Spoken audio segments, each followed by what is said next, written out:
नवरात्र में धके कलसा माई के बोलाइला। लाले चुनरी लाले बिंदिया मैया के मंगवाइला।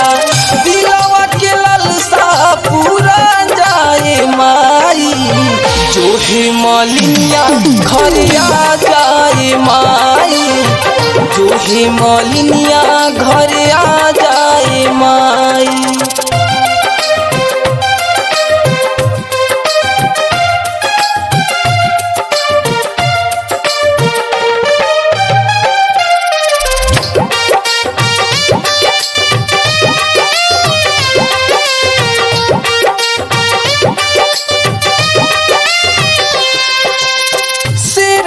पे बैठल माई घूमेलू रैया, बानी राउर बेटा माई करना समैया।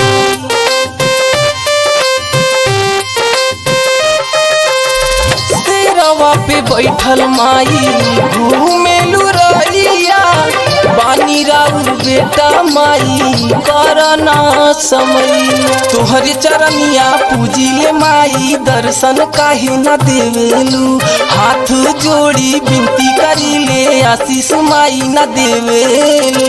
हमनी के श्रद्धा पूरा जाए माई, जो है मलिनिया घर आ जाए माई, जो है मलिनिया घर आ जाए माई।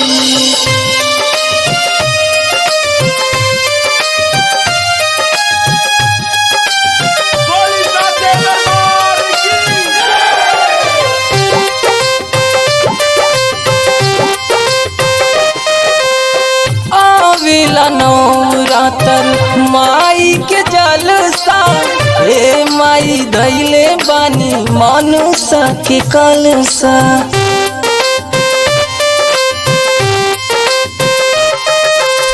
आवेला नवरात्र माई के जलसा, हे माई धैले बानी मनुष्य के कलसा। गावेल गीत माई आशीष तुहरे छाया चाहिले, अर्जुन कमलेश करेले विनती तुहरे दर्शन चाहेले। दिलवा के लालसा पूरा जाए माई, जो है मलिनिया घर आ जाए माई, जो है मलिनिया